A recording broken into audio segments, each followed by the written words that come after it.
Namaste, and welcome to my video today. So I'm going to be going over something that I think a lot of us struggle with, which is breaking habits and creating new ones.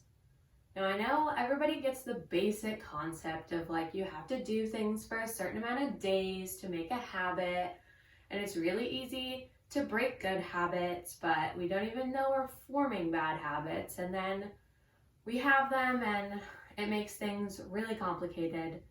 So today I'm just going to be going over some quick tips and tricks that you can try to break those bad habits and form more positive ones.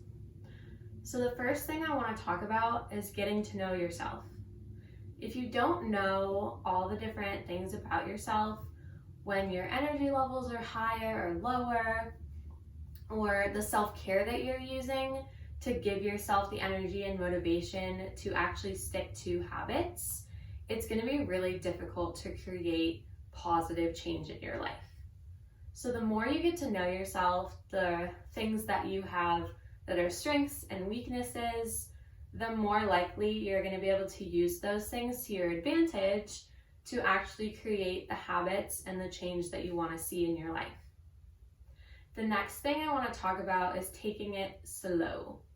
So if you're anything like me, you want to try to do 25 things at once, and it's totally chaotic and you forget half of them, and then basically none of them happen. So I would suggest trying to take it slow.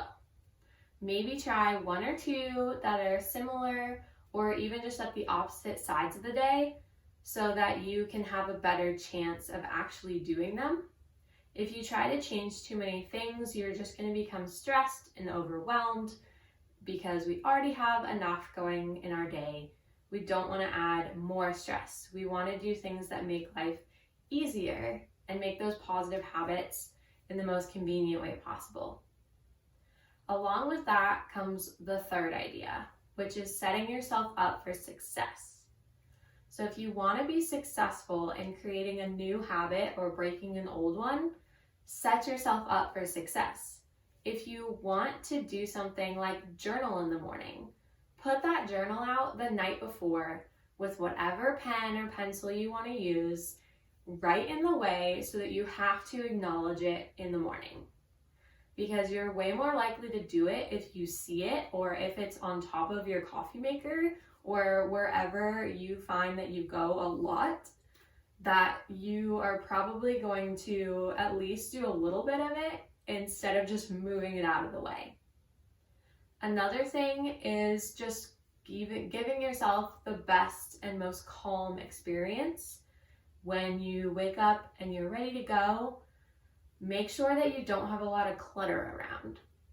So spend a few minutes the night before you want to change a habit and just clear your area that you're living in.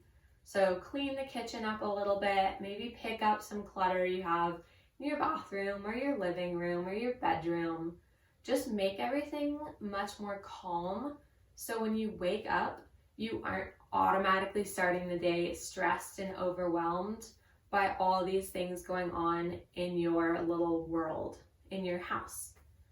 So if you have things cleaned up, if you set yourself up for success in the morning, and you're also taking it slow one step at a time, and you're still struggling to get your habits made, maybe try a support system. So support systems are great because more than likely someone you know would love to help you be accountable for your habits, but they also probably want to work on some of their own, which means that you're going to be able to form a little community or a group holding each other accountable and celebrating every time that you have a success. In the spirit of forming groups and holding each other accountable, I am actually working on forming a community on Facebook for that very reason. So I'm calling it Kristens Contentment Crew, and basically I just want to gather a bunch of people that want to talk about their successes and their failures and just get that extra support that they feel they need while they're trying to make positive changes in their life. Whether it's breaking a habit or forming a new one or just changing your whole life, or just wanting the motivation to make changes in your life, I think it'd be really cool to create a community where we feel safe and where we're excited to talk about those things, to talk about change, and to celebrate the wins. So I'm gonna have more information about that down below. But if you like this video and want to see more content like this, go ahead and give me a thumbs up and subscribe to this channel and click the little notification bell. Thanks so much for watching, and namaste.